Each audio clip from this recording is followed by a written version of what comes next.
اللہم صلی علی سیدنا و مولانا محمد معدن الجود والکرم وآلہ وصحبہ وبارک وسلم۔ تمام تعریفیں، حمد و ثنا اللہ تعالیٰ جل مجدہ الکریم کے لیے۔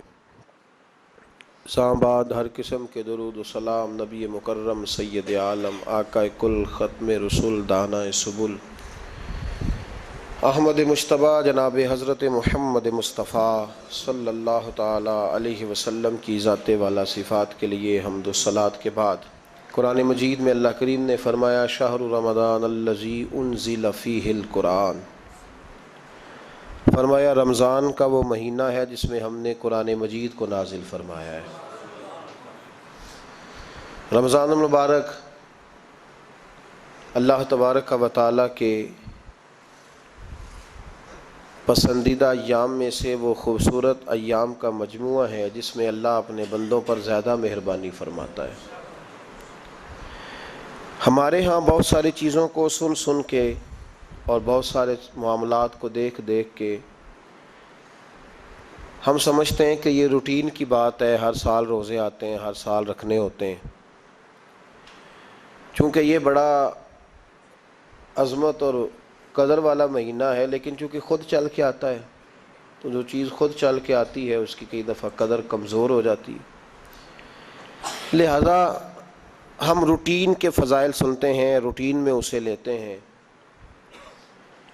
میرے عزیز، ہماری محافل جب ہوتی ہیں نا، محافل تو ان میں نقیب محفل ہوتا ہے، اسٹیج سیکرٹری بھی لوگ اس کو کہتے ہیں اور بھی کئی ناموں سے پکارتے ہیں۔ وہ آنے والے شخصیت کا تعارف کراتا ہے، کہتا ہے کہ فلاں صاحب آنے والے ہیں، پھر یہ بھی کہتا ہے کہ وہ بڑے اچھے ہیں، بڑے خوبصورت بولتے ہیں، اب میں فلاں قاری صاحب کو دعوت دینے لگا ہوں۔ قاری صاحب جو ہیں وہ بڑی اچھی تلاوت کرتے ہیں، بڑی اچھی ان کی آواز ہے اور بڑا اچھا ان کا لہجہ ہے، وہ تعارف کرا رہا ہوتا ہے۔ پھر نعت خواں کے حوالے سے بھی اس طرح کے وہ تعریفی کلمات ادا کرتا ہے، لیکن لوگ بعض اوقات سمجھتے ہیں کہ ان بیچاروں کی ڈیوٹی ہے، انہوں نے یہ کام کرنا ہی ہے، ان کی ذمہ داری ہے۔ اور اسی طرح ہوتا بھی ایسا ہی ہے۔ ہماری محافل کے جو اکثر نقیب حضرات ہوتے ہیں ان کے جملے رٹے رٹائے ہوتے ہیں، وہ انہوں نے سب کو کہنے ہی ہوتے ہیں، وہ کہے جاتے ہیں۔ لیکن اگر کسی محفل کے اندر نقیب محفل کوئی بہت بڑا عالم ہو، بہت بڑا محدث ہو، شیخ الحدیث ہو، یا کسی خانقاہ کا کوئی صاحب تقوی صالح مسند نشین ہو، اگر وہ کھڑا ہو کے کہے کہ جناب آج میں آپ کو تعارف کرانے لگا ہوں ایک بہت بڑے علامہ، ایک بہت بڑے صوفی آ رہے ہیں، پھر ہم سمجھ جائیں گے کہ جس کی ہمارے حضرت تعریف کر رہے ہیں وہ کوئی بڑا ہی اچھا آدمی ہے۔ پھر ہم سمجھیں گے نہیں، یہ روٹین کی گفتگو نہیں ہو رہی، یہ وہ رسم نہیں جو روز ادا ہوتی ہے، اس میں کچھ انفرادیت ہے، کچھ تخصیص ہے، کچھ اس کے اندر چیزیں زیادہ ہیں۔ وہ پھر انفرادی طور پر ہم تھوڑا سا اس کو زیادہ درجہ دیں گے، نہیں حضرت جی کہہ رہے تھے آج میں نے قبلہ سے سنا ہے، آج فلاں شیخ اور صوفی نے فلاں کی تعریف کی ہے تو بات کچھ زیادہ ہوگی۔ میرے بھائیوں، مثال دی ہے آپ کو سمجھانے کے لیے کہ رمضان المبارک وہ عزت اور عظمت والا مہینہ ہے جس کا تعارف کسی عام آدمی نے نہیں، رب کریم کے قرآن نے بیان فرمایا ہے اور میرے مصطفیٰ کریم کی زبان اطہر نے بیان فرمایا ہے۔ لیکن آنے سے پہلے بخاری مسلم میں حدیث ہے، حضرت سلمان فارسی رضی اللہ تعالیٰ عنہ کہتے ہیں رمضان شروع ہونے سے پہلے نبی پاک نے ہمیں مسجد میں بلایا اور خطبہ ارشاد فرمایا باقاعدہ، اور ارشاد فرمایا لوگو تم پر ایک مہینہ آنے والا ہے جس میں اللہ اپنے بندوں پر خاص قسم کی رحمتوں کا نزول فرماتا ہے۔ خود رسول پاک نے ہمیں کس قدر زیادہ اس مہینے کا اکرام کرنا ہے اور کس قدر زیادہ اس کو اہمیت دینی ہے اور کس قدر زیادہ ہمارے لیے وہ باعث عظمت ہے کہ جس مہینے کے فضائل خود رسول پاک علیہ السلام نے بیان فرمائے۔ اور نبی پاک صلی اللہ علیہ وسلم نے فرمایا کہ اس مہینے میں تم نفل پڑھو گے تو اللہ فرض کے برابر ثواب عطا فرمائے، اور فرض کا ثواب اللہ 70 گنا عطا فرمائے۔ کتنا؟ بولیے۔ اچھا ہوتا پتہ کیا ہے؟ ہمارے ہاں لوگوں کو پتہ چل جائے نا فلاں کاروبار آج کل زیادہ صحیح چل رہا ہے تو سارے لوگ وہی کاروبار شروع کر لیتے ہیں۔ سی این جی کچھ دنوں بڑی زبردست تجارت ہوتی تھی، تو میرا خیال ہے کہ ہر کلومیٹر پر اللہ ماشاء اللہ سی این جی نظر آتی تھی۔ اب لوگوں نے سمجھ لیا ہے کہ شاید کھانا کھانے کا لوگوں کا مزاج زیادہ ہے، تو ہم جس چوک میں کھڑے ہوتے ہیں، جس جگہ جاتے ہیں، وہاں لوگ سب سے پہلے بتاتے ہیں کہ یہاں فلاں ہوٹل بڑا معروف ہے، اس پہ آپ کو کھانا کھلائیں گے۔ تو اب ہر آدمی نے ہوٹل کھول لیا، بلکہ اللہ تعالیٰ معاف کرے، ہمارے ہاں تو تعلیم بڑی اچھی تجارت ہے۔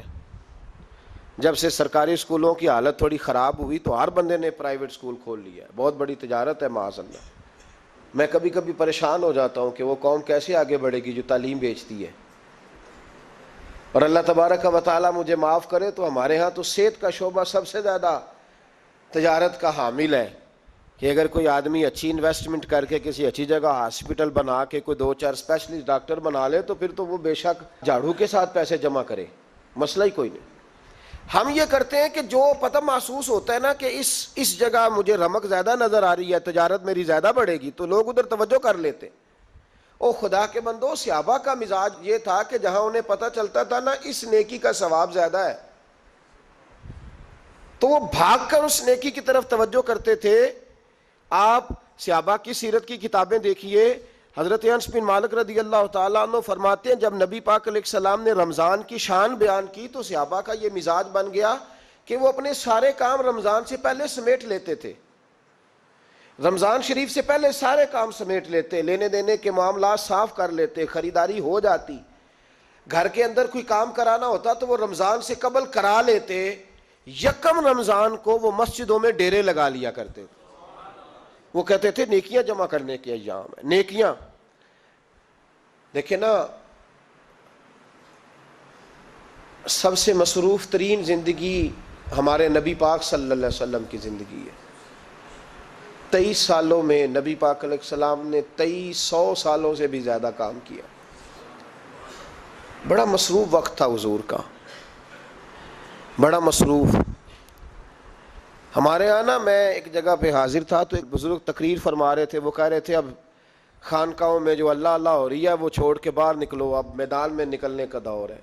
تقریر ختم ہوئی تو میں نے کہا حضرت ناراض نہ ہوئیے گا، ویسے کون سی خانقاہ میں اللہ اللہ ہو رہی ہے جہاں سے آپ باہر نکالنا، تو دور ہی گزر گیا اللہ اللہ کرنے کا، اب تو لنگر شنگر چل رہا ہے خانقاہوں میں، یا باتیں شاتیں ہو رہی ہیں، کیلو کال کی دنیا ہے، مستی اور حال کی تو کب سے چلی گئی۔ کم باذن اللہ جو کہتے تھے وہ رخصت ہو گئے، خانقاہوں میں مجاور رہ گئے یا گور کن۔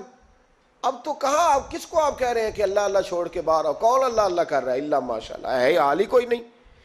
اسلام فقط اللہ اللہ کا مذہب نہیں، نبی پاک صلی اللہ علیہ وسلم نے کہا لا رہبانیت فی الاسلام، میرے اسلام میں رہبانیت کا کوئی حصہ نہیں۔ ایک آدمی جا کے صرف مسجد میں بیٹھ جائے، حقوق سارے چھوڑ دے، بال بچوں کو بھول جائے، اسلام اس کی حوصلہ افزائی نہیں کرتا، حوصلہ شکنی کرتا ہے۔ وہ والی صوفی کا درس حضور نے نہیں دیا کہ مسجد میں بیٹھو اور بس مسجد میں بیٹھو، خانقاہ میں بیٹھو، بلکہ نبی پاک صلی اللہ علیہ وسلم ہمیں بدر میں بھی نظر آتے ہیں، حضور خود جنگ کا لباس پہن کر ہمیں احد میں دکھائی دیتے ہیں، نبی پاک صلی اللہ تعالی وسلم ہمیں خندق کے موقع پر ہاتھ میں کدال پکڑ کر نبی پاک علیہ السلام ہمیں کھدائی کرتے ہوئے نظر آتے ہیں، مسجد نبوی تعمیر ہو رہی ہے تو حضور ہمیں خود اینٹیں اٹھاتے ہوئے دکھائی دیتے ہیں، سارے کام حضور نے کیے ہیں۔ لیکن میرے بھائی یہ یاد رکھو، اگر بدر میں جانا میرے نبی کی سنت ہے تو غار حرا میں چپ کر کے بیٹھ کے اللہ اللہ کرنا یہ بھی میرے نبی کی سنت ہے صلی اللہ تعالی علیہ وسلم۔ اگر احد میں، خندق میں، حنین میں، میدان میں رہنا حضور کا طریقہ ہے تو غار ثور میں 3 دن اللہ اللہ کرنا بھی نبی پاک کا ہی طریقہ ہے۔ اگر سارا دن تبلیغ کرنا حضور کا طریقہ مبارکہ ہے تو ساری رات مصلی پہ کھڑے رہنا، اور صحیح مسلم میں حضرت عائشہ فرماتی ہے کہ قدموں پہ ورم آ جانا یہ بھی تو میرے نبی کا طریقہ ہے نا۔ تو میرے بھائی اس کو کون اپنائے گا؟ مصروف ترین زندگی نبی پاک کی، اس کے باوجود اللہ کے رسول ہر سال 10 دن کا اعتکاف کرتے تھے، ہر سال۔ ایک سال جہاد پہ گئے تھے، اعتکاف نہیں ہو سکا، اگلے سال میرے نبی پاک نے 20 دنوں کا اعتکاف فرمایا، پچھلے 10 دن کا۔ میں نے ایک بزرگ کی تعریف کی، ایک اپنے بڑے پیارے میرے محبت والے دوست ہیں، ان کے سامنے میں نے کہا یار یہ بندہ بڑا 4 سال اعتکاف کرتا ہے، تو انہوں نے ترجمہ کر دیا میری بات کا۔ تھوڑی سی تشریح کر دی، کہنے لگے ماشاءاللہ فارغ ہو گئے، اب بچوں کی شادی ہو گئی، اب فارغ ہیں۔ تو میں نے کہا کہ آپ یہ کہنا چاہتے ہیں کہ جو فارغ ہوتا ہے وہ اعتکاف کرتا ہے؟ آپ یہ کہنا چاہ رہے ہیں؟ چونکہ میرا پیار تھا تو میں نے کہا ان سے کہ جو کوہ طور پہاڑ آپ نے سر پہ رکھا ہوا ہے آپ بھی ذرا اتار کے پھینکیں، دیکھوں تو صحیح کہ آپ کون سا مارک کا فتح کر رہے ہیں۔ کس طرح کا ہمارا رویہ ہے، کس طرح کی ہماری سوچ۔ اگر کوئی شخص خیر کا کام کر رہا ہے تو بجائے اس کی حوصلے، کہتے ہیں فارغ ہے، بچوں کی شادی ہو گئی، بچے کام کاج کرتے ہیں اس لیے بیٹھتے ہیں۔ تو میں نے کہا آپ نے جو پہاڑ اٹھایا وہ بھی ذرا دکھائیں۔ روٹی آپ بچوں کو دیتے ہیں کہ اللہ دیتا ہے؟ ان کی پرورش کی ذمہ داری آپ کی ہے یا رب کریم کی ہے؟ تو 2 گھڑیاں محنت کرنے کا مطلب یہ ہے کہ تم نے پہاڑ اٹھایا ہوا ہے سر پہ؟ تو اس طرح کے فلسفہ ہم بیان کرتے ہیں۔ افسوس یہ ہوتا ہے کہ رمضان المبارک، اس میں بھی وہی سیاستیں، وہی خوش گپیاں۔ میں تو دعا مانگتا رہتا ہوں کہ اللہ روزوں میں کوئی الیکشن نہ آئے، آپ بھی آمین کہہ دیں، ورنہ وہی مصیبتیں، وہی جھوٹ سچ، وہی دروازوں پہ، وہی خدا کا واسطہ بس کر دو، رمضان شریف ہے، ٹھہر جاؤ ذرا، کیا ہو گیا ہے؟ میرے نبی پاک صلی اللہ علیہ وسلم نے فرمایا 11 مہینے جنت سجائی جاتی ہے اور پھر رمضان میں اللہ اپنے بندوں کے لیے جنت کے دروازے کھول دیتا ہے۔ 1 گھنٹہ پہلے صفائی کرتے ہیں مہمان نے آنا ہو تو، 1 گھنٹہ، ورنہ بچے دوبارہ سے پھر چیزیں بکھیر دیں گے۔ 1 گھنٹہ پہلے صفائی ہوتی ہے، لمبی نہیں، لیکن میرے نبی پاک نے فرمایا رمضان کے لیے رب کریم 11 مہینے جنت کو سجاتا ہے۔ چھوٹی بات ہے، روزے آ گئے، معمولی حیثیت ہے۔ ہم لوگ انہی معاملات میں، میں منع کرتا ہوں، ہمیشہ منع کرتا ہوں، آپ کو ہر سال منع کرتا ہوں، میں پابندی سے 1-2 اخبار ڈیلی دیکھتا ہوں۔ میرا ناشتہ نہیں ہوتا جب تک اخبار نہ ہو، چونکہ بزرگوں کا فتویٰ ہے جمعے کا خطبہ وہ دے جو عالمی حالات سے باخبر ہو۔ ہم کوئی رسمی تقریر نہیں کرتے کہ لوگوں کو کہیں کہ روزے آ گئے ہیں تو کون سا مہینہ چل رہا ہے تو مہینے کے حساب سے خطاب ہو۔ رسول اللہ صلی اللہ تعالیٰ علیہ وسلم کی امت کے جو ذمہ دار اور پہرے دار ہوتے ہیں انہیں امت کی پہرے داری کرنی ہوتی ہے، اس لیے وہ یہ نہیں دیکھیں گے کہ کون سا موضوع چل رہا ہے اس پر میں نے 1 گھنٹہ گزارنا ہے، ترجیحات پر بات ہوگی۔ بات یہ عرض کر رہا تھا کہ میں رمضان شریف میں اخبار نہیں دیکھتا۔ میری اپیل ہے آپ سے کہ آپ رمضان شریف میں نہ رمضان ٹرانسمیشن بھی نہ دیکھیں، ٹی وی پہ خبریں بھی نہ سنیں، سارا سال سنیے خبریں۔ ہماری خبریں سننے سے ملک میں کیا انقلاب آ گیا ہے، یا وہ جو ہم نے چوک میں کھڑے ہو کے تجزیہ کیا تھا اس سے کتنے لوگ سنور گئے۔ چھوڑیں، جتنا وقت ملے وہ آ کے مسجد میں بیٹھیں، اللہ کے گھر میں وقت گزاریں، ٹائم دیں۔ عبادت آپ کو زندہ کرے گی، روحانیت پیدا کرے گی، توانائی آئے گی، خوبصورتی آئے گی آپ کے اندر، آپ زندہ رہیں گے۔ دنیا داری دلوں کو مردہ کرتی ہے، قرآن کی تلاوت، اللہ کا ذکر، مسجد کی حاضری روح اور دل کو زندہ کر دیا کرتا ہے۔ مسجد میں بیٹھیں، وقت دیں، مہربانی کریں۔ اور یہ بھی آج میں بڑی ذمہ داری سے عرض کر رہا ہوں، اگر آپ کبھی زندگی میں مجھے بھی دیکھیں نا ٹی وی میں کسی عورت کے ساتھ میں کسی پروگرام پہ بیٹھا ہوں تو آپ بالکل لحاظ نہ کریں، آپ بالکل وہ چینل بند کر دیں، ہمیں ضرورت ہی نہیں۔ میرے لیے کوئی مفتی دلیل نہیں ہے کہ عورت کے ساتھ بیٹھا ہے پروگرام میں۔ میں نے تو وہ والا قرآن پڑھا جس میں اللہ کریم نے کہا عورتیں آ جائیں تو مرد نظریں نیچی کر لیں۔ ہم نے تو وہ والا قرآن پڑھا جس میں حکم ہے کہ مرد آئے تو عورت اپنی نظر نیچی کر لے۔ تو جہاں علامہ صاحب کے سامنے لڑکی بیٹھی ہے ٹی وی میں انٹرویو لے رہی ہے وہاں نظریں نیچی ہوتی ہیں؟ کہاں سے فتویٰ آیا؟ حضرت جنید بغدادی تو فرمایا کرتے تھے کہ حسن بصری پڑھانے والا ہو، رابعہ بصری پڑھنے والی ہو، تو پھر بھی ان کو بغیر پردے کے پڑھنے پڑھانے کی اجازت نہیں ہے۔ بات ختم ہو گئی۔ میں کل، مجھے سرکاری یونیورسٹی ہے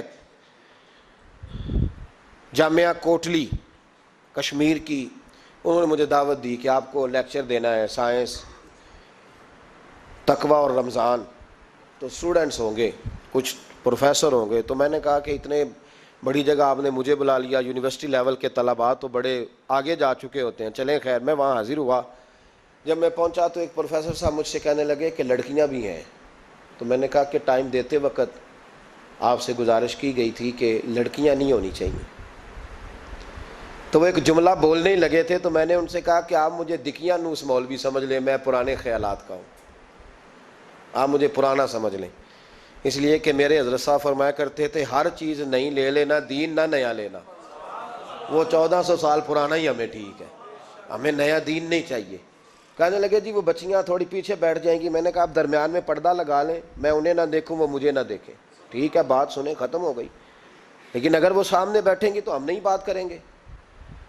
تو وہ چونکہ پی ایچ ڈی لیول کے لوگ ہوتے ہیں, زیادہ پڑھے ہوتے ہیں, دلائل دینے کی کوشش کی تو میں نے کہا میں دلیل نہیں سنتا, میں سنتا ہوں یا اللہ کا قرآن یا مصطفیٰ کا فرمان. تو آپ مہربان. لیکن انہوں نے ضد نہیں کی, بڑے اچھے لوگ تھے. انہوں نے کہا جی ٹھیک ہے, لڑکیاں نہیں بیٹھیں گی. میرا عرض کرنے کا مقصد یہ ہے کہ کیا فرق پڑتا ہے ہمیں. بہت سارے ذرائع ہیں عورتوں تک پیغام پہنچانے کے, پیغام پہنچ جاتا ہے, کوئی عرض نہیں. آپ باپ پردہ بندوبست کریں. ہمارے رمضان کے فجروں کے درس میں ہزاروں کی تعداد میں عورتیں آتی ہیں, ان کے لیے باپردہ بیٹھنے کا بندوبست ہے. لیکن کوئی ضروری ہے کہ ٹی وی پہ ایک عورت بن سور کے سامنے بیٹھے اور آپ اس کے سوالوں کے جواب دیں؟ ہمارے لیے نہ کوئی مفتی دلیل ہے, نہ کوئی شیخ الحدیث دلیل ہے, اس طرح کا کوئی مفکر محقق ہمارے لیے دلیل نہیں. ہمارے لیے دلیل رسول اللہ کی ذات ہے صلی اللہ تعالی علیہ. ختم ہو گئی بات. اس لیے کوئی ایسی ٹرانسمیشن نہ دیکھو, کسی طرف توجہ نہ کرو. یار 30 تو روزے ہیں, وہ بھی کئی دفعہ 29 ہو جاتے ہیں. اللہ کہہ رہا ہے ایام معدودات, ایک گنتی کے دن ہے. اور میرے بھائی کیا مصیبت ہے, میرا وقت نہیں گزر رہا. آپ یقین کریں, اللہ جانتا ہے, ہم تو رمضان کو زنجیریں ڈالتے ہیں. یہ کام بھی رہ جاتا ہے, رمضان گزر جاتا ہے, یہ بھی رہ جاتا ہے, رمضان گزر جاتا ہے, یہ بھی نہیں ہو پاتا رمضان. پتہ نہیں کس وقت روزے آتے ہیں, کب نکل جاتے ہیں. کہتے ہیں میرا وقت نہیں گزرتا تو میں ٹی وی دیکھتا ہوں. قرآن سارا پڑھ لیا ہے, حدیثوں کا مطالعہ ہو گیا, اپنی آخرت کے لیے نفل سارے پڑھ لیے, تسبیحات ساری ہو گئی. جو اب ٹائم نہیں گزرتا تھا تو ٹی وی پہ جا بیٹھے. کدھر چلے گئے ہم؟ علامہ اسماعیل حقی نے حدیث لکھی, حضرت عائشہ صدیقہ رضی اللہ تعالیٰ عنہ فرماتی ہیں, تفسیر روح البیان میں موجود ہے. کہتی ہیں ایک دن حضور اچانک میرے ساتھ آرام فرماتے بستر سے اٹھے نکل گئے. ہمیشہ نبی پاک علیہ السلام کا طریقہ مبارکہ تھا, جب رات کو تہجد کے لیے اٹھتے تو کہتے ابو بکر کی بیٹی حق تیرا ہے, وقت تیرا ہے, پر اگر تو اجازت دے تو میں اپنے اللہ کو راضی کر لوں. آج حضور نے پوچھا ہی نہیں, بستر سے اٹھے چلے گئے. کہتی میں اٹھی, میں نے دائیں بائیں دیکھا, محبوب نظر نہ آئے. حضور کی تامد استعمال شدہ پڑی تھی, وہ تامد میں نے اٹھا کے اوڑھ لی اور میں نکل گئی حضور کو تلاش کرنے. کہتی ہیں جب میں باہر گئی مسجد نبوی شریف کے ساتھ جنت البقیع کی جانب, نبی پاک سجدے میں تھے. کہتی ہیں میں گئی, تھوڑی دیر کھڑی ہوئی, حضور نے آہٹ سنی تو پوچھا تو کون ہے؟ میں نے کہا میں عائشہ ہوں. تو محبوب نے فرمایا یہ عائشہ کون ہے؟ میں نے کہا یا رسول اللہ میں آپ کی زوجہ. فرمایا زوجہ کیا ہوتی ہے؟ یا رسول اللہ میں ابو بکر کی بیٹی. تو نبی پاک نے فرمایا یہ ابو بکر کون ہے؟ حضرت عائشہ کہتی ہیں میرا کلیجہ پھٹنے کو آیا, میں وہاں سے پریشان حال واپس آئی. جب میں گئی تھی تب بھی ہلکی ہلکی بارش تھی, واپس لوٹی تو پھر بھی ہلکے ہلکے قطرے بارش کے گر رہے تھے. میں آ کے ہامتی کامتی بیٹھ گئی. تھوڑی دیر گزری تو نبی پاک تشریف لے آئے. تو حضور صلی اللہ تعالیٰ علیہ وسلم نے مجھے پریشان دیکھا تو کہا عائشہ کیا ہوا؟ کہا حضور آج وہ ہوا ہے جو کبھی نہیں ہوا. یا رسول اللہ میں پریشان ہو گئی ہوں. حضور عجیب بات ہے, میں گئی ہوں, آپ نے پوچھا کون ہے تو میں نے کہا میں عائشہ. کا عائشہ کون؟ آپ کی زوجہ. فرمایا زوجہ کون؟ ابو بکر کی بیٹی. کا ابو بکر کون؟ اور پھر حضور میں گئی ہوں تو میرے کپڑے بھیگ گئے, آپ آئے ہیں تو کپڑے خشک ہیں, سمجھ نہیں آئی. تو لفظ سنو حدیث کے, نبی پاک نے فرمایا عائشہ لی مع اللہ وقت, میرا اپنے اللہ کے ساتھ ایک وقت ہوتا ہے. کس کے ساتھ؟ آج میرا دوستوں کے ساتھ وقت ہے, آج میرا گھومنے کا وقت ہے, آج میرا خوش گپیوں کا وقت ہے, آج میرا سیاحت کا وقت ہے, آج میرا پکنک کا وقت ہے. میرے نبی پاک نے فرمایا لی مع اللہ وقت, عائشہ میرا اپنے اللہ کے ساتھ, میرا اپنے اللہ کے ساتھ ایک وقت ہوتا ہے. اس وقت نہ وہاں کوئی فرشتہ آ سکتا ہے, نہ کوئی نبی اور مرسل آ سکتا ہے. جب فرشتہ اور نبی نہیں آ سکتے تو عائشہ اور ابو بکر کیسے آ سکتے ہیں؟ تو کہا یا رسول اللہ پھر وہاں ہوتا کون ہے؟ تو حضور فرمانے لگے ایک میں ہوتا ہوں, دوسرا میرا رب ہوتا ہے, تیسرا کوئی موجود نہیں ہوتا. امت کو درس دیا ایک وقت 24 گھنٹوں میں ایسا لایا کر جس میں تو اپنے رب کو دکھڑے سنائے, جس میں تو دعائیں مانگے, جس میں تو عرض و نیاز کرے, جس میں تو اپنے گناہوں کی معافی چاہے. اعلیٰ حضرت کے والد گرامی سے کسی نے پوچھا, مولانا نقی علی خان صاحب سے, کہ حضرت جی فرعون 500 سال ہی حکومت کر گیا, 500 سال ہی حکومت کر گیا, اللہ کا مقابلہ کرنے والا پکا کافر بے ایمان.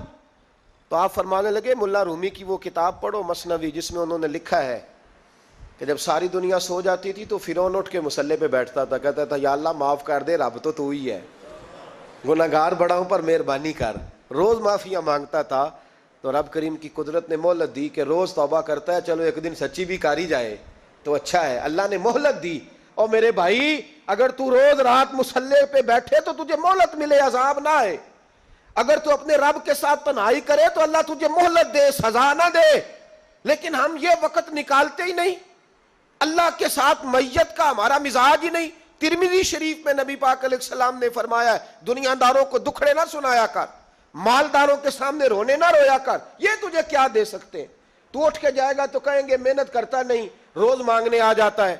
دنیا داروں کو دکھڑے نہ سنا، پر میں دکھ سنا تو اپنے رب کو سنا، اللہ والوں کو سنا، اللہ کے نبی کو سنا. اس سے مراد یہ سارے کہا دکھڑے اپنے رب کو سنا. اگر تو اپنے رب کو دکھڑے سنائے گا تو تھوڑی دیر ضرور ہوگی، لیکن ایک دن ایسا ضرور آئے گا. میرے مصطفیٰ کریم فرماتے ہیں رب تجھے دنیا سے بے نیاز کر کے مالا مال فرما دے گا. دھوکے کا مزاج نہ بنا، کینچی لے کے نہ گھوم کے کیسے جیب کاٹ سکتی. اللہ کو دکھڑے سنا. حضرت عائشہ عرض کرنے لگی حضور چلیں یہ تو سمجھ آ گئی، لیکن بارش مجھ پہ پڑی آپ پہ پڑی نہیں. تو کہا عائشہ تم نے اوڑا کیا تھا؟ کہا حضور آپ کی تامت. فرمایا بارش کوئی نہیں تھی، جب تو نے میری تامت لی تو خدا کی رحمتیں تم پر برسنے لگ گئی.